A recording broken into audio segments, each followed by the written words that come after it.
बिस्मिल्लाहिर्रहमानिर्रहीम। आज के इस वीडियो में हम देखेंगे कि स्टेट डायग्राम क्या है और इसको किस तरह से ड्रॉ किया जाता है। और ये चैप्टर 5 मॉरिस मैनो की बुक से है। तो जैसे हमें पता है कि फ्लिप फ्लॉप्स को हम कई तरह से रिप्रेजेंट कर सकते हैं। मसलन ये सिंबल है इस फॉर्म में, ये उसकी टेबल है, ये मैं जे के फ्लिप फ्लॉप की बात कर रहा हूँ, और ये उसकी इक्वेशन है। लेकिन इसके अलावा फ्लिप फ्लॉप स्टेट डायग्राम के फॉर्म में भी रिप्रेजेंट किया जाता है। अब स्टेट डायग्राम कुछ इस तरह की चीज़ है, और इसमें क्या क्या है वो अभी थोड़ा सा हम देखते हैं यहाँ से। In this diagram a state is represented by a circle. तो ये जो सर्कल है ये रिप्रेजेंट कर रहा है ये स्टेट को। और स्टेट आपने ये जो वैल्यूज़ है इसको हम कहते हैं स्टेट। मतलब 0 0 एक स्टेट है, 1 0 एक स्टेट है, 0 1 एक स्टेट है, और 1 1 एक स्टेट है। तो यहाँ पे सिर्फ 2 दिखाया है, एक्चुअली 4 इस तरह के होने चाहिए to represent the whole flip flop. And the transition between states is indicated by directed lines connected the circuit. अब यहाँ से जब इस स्टेट में जाएंगे तो उसको कैसे शो करेंगे? इस तरह के एरो से। इसको ट्रांजिशन लाइन भी कहा जाता है, इस तरह से शो करते हैं। फिर इसमें एक और भी चीज़ है, the binary number inside each circle identifies the state of the circle. तो वो जैसे मैंने बता दिया कि ये स्टेट 0 0 है, ये स्टेट 0 1 है। उसके बाद एक और इंटरेस्टिंग चीज़ है, ये x ओवर y। ये देखिए यहाँ पे भी देखिए बटा लिखा हुआ है, यहाँ पे भी बटा। ये तो इसका मतलब क्या है? इसमें जो फर्स्ट वैल्यू है यानी लेफ्ट हैंड साइड पे वो इनपुट वैल्यू है, the input value that causes the state to change. बहरहाल हमने सिर्फ ये रखना कि इनपुट वैल्यू है यानी x, और दूसरी जो है वो that is the value of the output. तो आउटपुट वैल्यू ये है। अब ये हम आगे समझेंगे कि एग्जैक्टली इसकी मायने क्या है। तो आइए हम समझते हैं, इसकी एनालिसिस करते हैं of the clock sequential circuit. तो ये देखिए, ये एक फ्लिप फ्लॉप है, डी फ्लिप फ्लॉप। इसके 2 आउटपुट हैं, एक ए कहलाता है और दूसरे को हम ए कॉम्प्लीमेंट कहते हैं, यानी ऑपोजिट ऑफ ए। और यहाँ पे कुछ गेट्स वगैरह लगे हुए हैं। इसके आउटपुट को हम इस तरह से डिफाइन कर रहे हैं, बाद में हम इसको मैं समझाऊंगा आपको। तो अब इसको कहा जाता है स्टेट इक्वेशन। सो स्टेट इक्वेशन क्या है? बेसिकली हम इसको कह सकते हैं a state equation also called transition equation, यानी जब एक स्टेट से दूसरे स्टेट पे ये ले जाने को जाहिर कर रहा है, ये ट्रांजिशन इक्वेशन है। स्पेसिफाइज दी नेक्स्ट स्टेट। तो इससे हम नेक्स्ट स्टेट को समझ सकते हैं या पढ़ सकते हैं। तो ये जो हम t+1 लिख रहे हैं ये एक्चुअली नेक्स्ट स्टेट है, t प्रेजेंट स्टेट है, और उसके साथ जब +1 कर देंगे तो ये नेक्स्ट स्टेट हो जाएगा। And next state as a function of the present state and input. अब यहाँ पे ये देखिए, ये प्रेजेंट स्टेट है एक्चुअली, ये वाला स्टेट, और उसके साथ इनपुट x ये लगा दिया हमने। और इसी तरह ये b प्रेजेंट स्टेट है, इस यहाँ से b प्रेजेंट स्टेट होगा। ये दूसरे फ्लिप फ्लॉप के आउटपुट जो है वो b है, और उसके साथ भी x लगा देंगे। तो ये इस तरह से इक्वेशन बनेगा, ये हम आगे देखेंगे इसको। तो अब ये हमारा कंप्लीट इक्वेशन हो गया कि नेक्स्ट स्टेट t+1 का मतलब है नेक्स्ट स्टेट, ए प्रेजेंट स्टेट है और ये x इनपुट है। इसी तरह b प्रेजेंट स्टेट है और x इनपुट है। अब आइए हम इसको समझते हैं। ये देखिए डी फ्लिप फ्लॉप है, ये 2 एंड गेट्स हैं और ये और गेट है। इसके इनपुट हमने a और x दे दिया, और यहाँ पे b और x दे दिया। बेसिकली ये a क्या है? इस आउटपुट, इस फ्लिप फ्लॉप के आउटपुट को हमने यहाँ पे ज्वाइन कर देंगे, हम आगे डिटेल सर्किट में देखेंगे। इसी तरह b भी दूसरे फ्लिप फ्लॉप के आउटपुट को हम यहाँ लेके आ रहे हैं। एक्चुअल इनपुट x है। तो अब यहाँ से देखें आपके आउटपुट क्या होगा। ये आउटपुट ये यहाँ से आ गया ax, एंड गेट है तो यहाँ पे ax आ गया, और नीचे वाले एंड गेट से क्या हो जाएगा? bx आ जाएगा। और गेट से क्या होगा फिर AX और BX, तो यहाँ पे आ गया। अब जो ही ये क्लॉक सिग्नल आए तो ये इनपुट आउटपुट पे चला जाएगा, यानी ये नेक्स्ट स्टेट बन जाएगा एट t+1 पे ये वैल्यू है। इसी तरह अगर ये एक और फ्लिप फ्लॉप है जिसके आउटपुट को हम B कह रहे हैं और ये दोनों इनपुट्स यहाँ पे है, तो इसका आउटपुट क्या होगा AX A-X, तो A-X आउटपुट हो जाएगा। कब? जब ये क्लॉक आए उसके बाद, तो हम इसको लिखेंगे B आउटपुट एट t+1, यानी नेक्स्ट स्टेट ये है इसका। और सिमिलरली अगर इन दोनों के आउटपुट्स और इसके साथ X इन्वर्ट करके हम लगा दें तो ये हम आउटपुट हमारा आ जाएगा यहाँ पे। और आउटपुट की इक्वेशन सिर्फ अभी समझना है हमने। यहाँ देखिए आउटपुट क्या है, इन दोनों को और किया आपने A और B, सो A और B एक इनपुट हो गया एंड गेट के, और एंड करेंगे किसके साथ, X, यहाँ पे आगे X कॉम्प्लीमेंट हो जाएगा तो एंड करेंगे X कॉम्प्लीमेंट के साथ, तो ये हमारा आउटपुट इक्वेशन हो गया।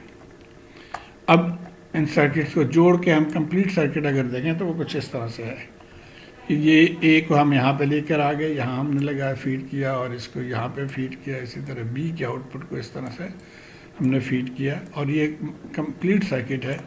तो यहाँ पे भी यही 3 इक्वेशंस हम हासिल करेंगे और वो इक्वेशन जो है उसको कहा जाएगा स्टेट इक्वेशन। तो ये 3 इक्वेशंस हमने यहाँ से हासिल कर लिया। तो भाई ये कंप्लीट सर्किट को हम देखते हैं। ये 2 फ्लिप फ्लॉप्स हैं और ये हमारे पास लॉजिक गेट्स हैं। इनको हमने सेपरेटली तो स्टडी कर लिया था, अब इनको हम कनेक्ट कर दे रहे हैं। मसलन ये A आउटपुट को हमने यहाँ पे हम लिख रहे थे तो इसके साथ कनेक्ट कर दिया, फिर यहाँ पे भी ये लिख रहे थे कनेक्ट कर दिया। सिमिलरली B आउटपुट को जहाँ जहाँ हम B दे रहे थे वहाँ पे हमने कनेक्ट कर दिया, और सिमिलरली X के इनपुट को जहाँ जहाँ हम दे रहे थे वहाँ पे कनेक्ट कर दिया। अब हमें याद है ये इक्वेशंस इसके यही थे, तो यही एप्लीकेबल होंगे यहाँ पे भी। और ये जो इक्वेशंस हैं they can be use to form the state table. तो अब इसके वजह से अब हम स्टेट टेबल बनाएंगे for this circuit. State table की हेडिंग्स कुछ इस तरह से है कि आप पहले भी लिखते हैं present state of flip flop, और उसमें A और B ऑप्शन है। उसी तरह इनपुट स्टेट लिखते हैं, उसके बाद next state of flip flop और आउटपुट स्टेट। तो इसको याद रखने के लिए मैंने इसको कोड वर्ड दे दिया P-No, तो यहाँ से आप याद रख सकते हैं। अब आ जाते हैं हम इसके स्टेट के ऊपर। हमारे पास ऑप्शंस क्या क्या हो सकते हैं। ये एक आउटपुट है और ये आउटपुट है, तो दोनों ज़ीरो हो सकते हैं, दोनों ज़ीरो हो सकते हैं, और इनपुट भी ज़ीरो, यहाँ से इनपुट भी ज़ीरो पॉसिबल। फिर दूसरा ऑप्शन ये है कि दोनों, ये तो दोनों ज़ीरो हों लेकिन X 1 हो सकता है, तो ये बिल्कुल सही। अब इनके लिए हम देखेंगे कि नेक्स्ट स्टेट क्या होगा, next state of A, B और आउटपुट। तो ये तीनों फार्मूलाज हैं। नेक्स्ट स्टेट ऑफ A क्या होना चाहिए, देखिए A ज़ीरो हो गया, B ज़ीरो हो गया, तो ज़ाहिर ये सारा ज़ीरो हो गया। अब चाहे X 1 हो या ज़ीरो हो, तो यहाँ पे ज़ीरो हम लिख देंगे। अब B का क्या होगा इसी कंडीशन में, B को देखते हैं। B के आउटपुट जो है वो A-X है। अब चूंकि यहाँ पे X ज़ीरो है तो हमें A- देखने की ज़रूरत ही नहीं, हम ये डायरेक्ट कह सकते हैं कि ये भी ज़ीरो होगा। तो ये हमने ज़ीरो कर लिया इसको। उसके बाद हम आते हैं आउटपुट। आउटपुट क्या होगा, अब देखिए अगर X हमारे पास ज़ीरो है तो X' तो 1 हो जाएगा, लेकिन A भी ज़ीरो है और B भी ज़ीरो है, तो ये OR गेट के आउटपुट ज़ीरो हो जाएगा। तो ज़ीरो मल्टीप्लाई बाई 1 या ज़ीरो एंड 1, तो ये भी ज़ीरो हो गया, तो इसलिए आउटपुट ज़ीरो हो गया। अब ये सेकंड केस में जब X 1 था, बाकी चीज़ें वही हैं, X 1 है, फिर हम उस फॉर्मूले में जाते हैं।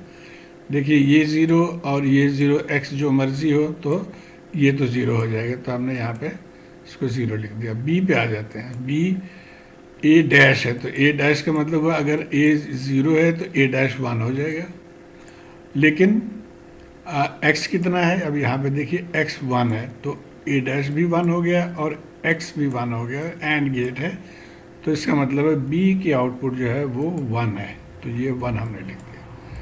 अब हम आ जाते हैं y के आउटपुट पे। अब ये देखिए ये और हो रहा है, तो a 0 है और b भी 0 है, तो और करके भी 0 होगा, x भी 0 हो जाएगा क्योंकि यहाँ पे x 1 है तो डैश लेंगे तो ये भी 0, तो इसका मतलब है y की आउटपुट जो है वो 0 है।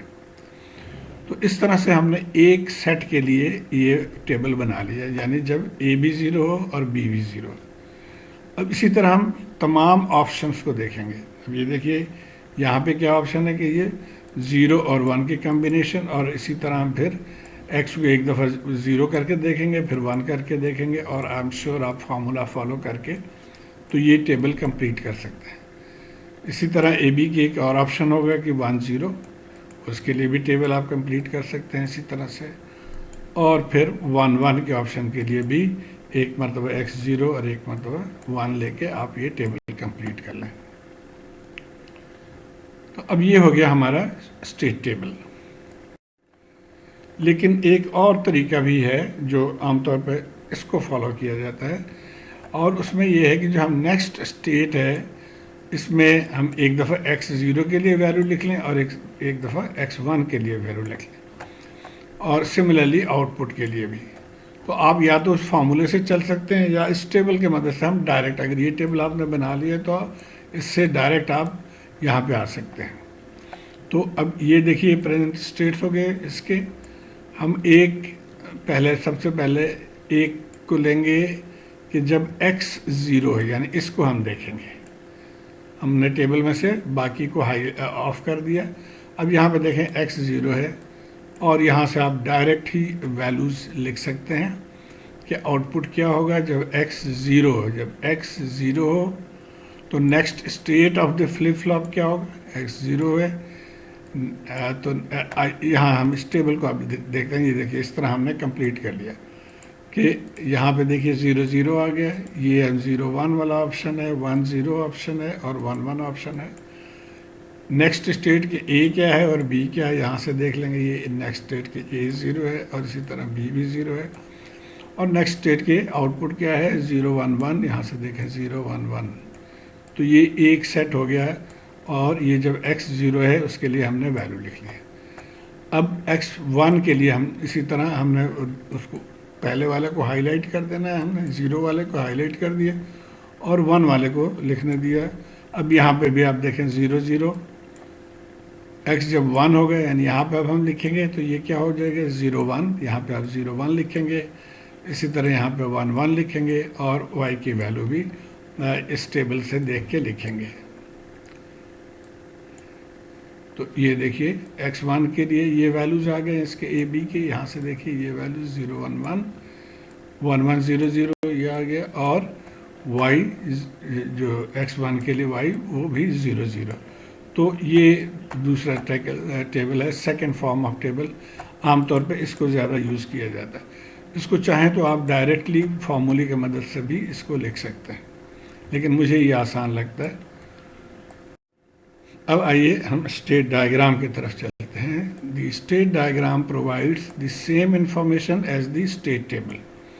तो हमने देखा कि 4 स्टेट थे इस फ्लिप फ्लॉप के, 0 0 0 1 1 0 1 1। तो इस तरह से हमने इसको लिख लिया।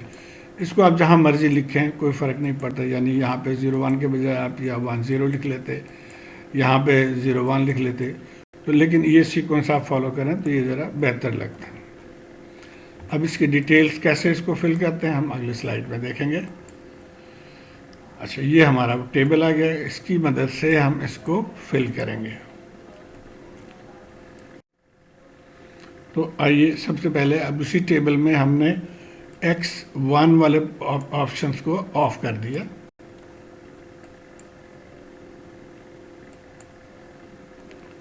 अब ये हमारे 4 स्टेट टेबल्स थे इसके हमारे अंदर। अब हम इसको कैसे प्लॉट करेंगे। First row, when input x is 0 the next state is 0 0। अब ये पहले रो में देखें कि जब इनपुट 0 0 है, यानी ये कब है जब x 0 की बात हो रही है, तो नेक्स्ट स्टेट 0 0 आ गया। अब इसको यहाँ पे कैसे शो करेंगे। इनिशियल स्टेट भी यानी प्रेजेंट स्टेट हमारा ज़ीरो है और नेक्स्ट स्टेट भी ज़ीरो ज़ीरो है। और कब? जब x भी ज़ीरो है और y भी ज़ीरो। तो इस चीज़ को लिखने का तरीका ये होता कि हम यहाँ पे थे ज़ीरो ज़ीरो पे, यानी यहाँ पे थे ज़ीरो ज़ीरो पे, हम जाएंगे ज़ीरो ज़ीरो पे, तो हम इसको यहीं से घूम के वापस आ गए हम ज़ीरो ज़ीरो पे।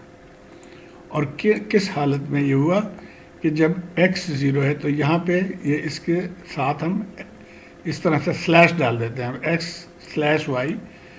तो पहले हमने लिख दिया कि अच्छा x ज़ीरो है इसमें, इस कंडीशन में, और यहाँ पे y की वैल्यू क्या है आप देखिए, y भी ज़ीरो है, तो यहाँ पे हम y ज़ीरो लिख देंगे और ये हमारे अगले स्टेप में आ गया आउटपुट y ज़ीरो। तो ये एक स्टेप हमारा मुकम्मल हो गया। अब आ जाते हैं हम दूसरे स्टेट पे, यानी 0 1 वाले स्टेट पे हम चलेंगे। ये 0 1 स्टेट है और नेक्स्ट स्टेट क्या होगा? 0 0, यानी 0 1 पे हम हैं तो हमारा नेक्स्ट स्टेप ये वाला होगा। तो हम यहाँ से इधर जाएंगे,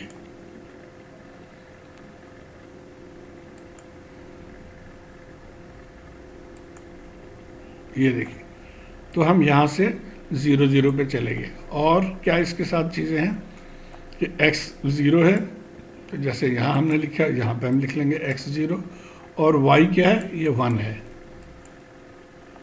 तो x स्लैश वाई हो गया 0 और 1।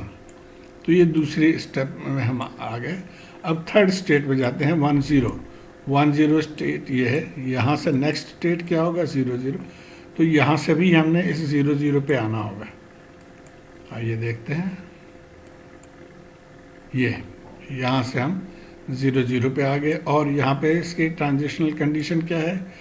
x तो 0 है ही, y 1 है, तो यहाँ पे भी हम 0 स्लैश 1 लिख देंगे। ये देखिए 0 स्लैश 1 लिख दिए। अब आखिरी पे जाते हैं हम, 1 1 है और जाएंगे कहाँ पे हम? 0 0। तो 1 1 हमारा ये स्टेज है, जाना कहाँ पे है? 0 0 पे। तो यहाँ से हम लाइन ड्रॉ कर देंगे। तो ये देखिए, ये हमारा फॉर x ज़ीरो, ये चारों कंडीशंस हमारे क्लियर हो गए। अब आ जाते हैं हम दूसरे पार्ट पे। ये देखिए यहाँ भी लिख दिया हमने ट्रांजिशन। अब सेकंड पार्ट पे हमने जब x 1 है तब हम देखेंगे। इसको भी हमने ऑफ कर दिया, इसको ऑफ कर दिया। x 1 पे ये नेक्स्ट स्टेट है और x 1 पे y की वैल्यू है। अब उसी तरह हम चलेंगे कि अगर हम 0 0 पे हैं तो नेक्स्ट स्टेट हमारा क्या होगा? 0 1। तो 0 से हम कहाँ जाएंगे? 0 1 पे, यानी इधर आएंगे।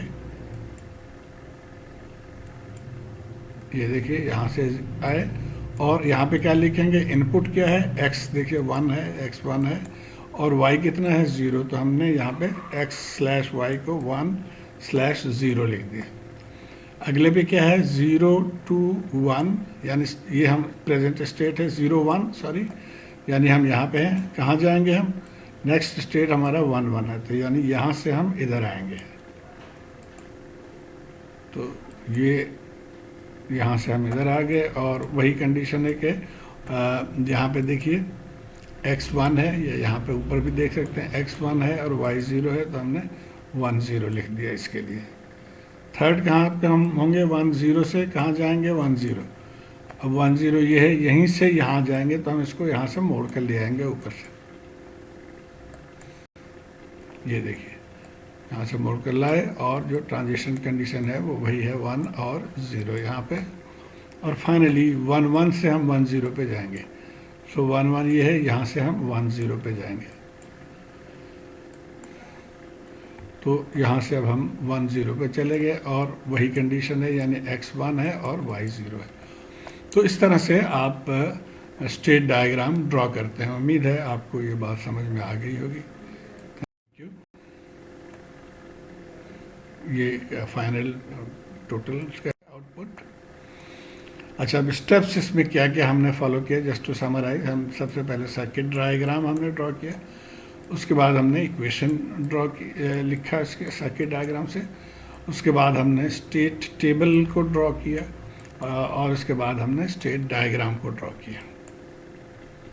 तो ये उसके बाद ये और उसके बाद ये, तो ये 4 सीक्वेंस आपने फॉलो करना है। Thank you.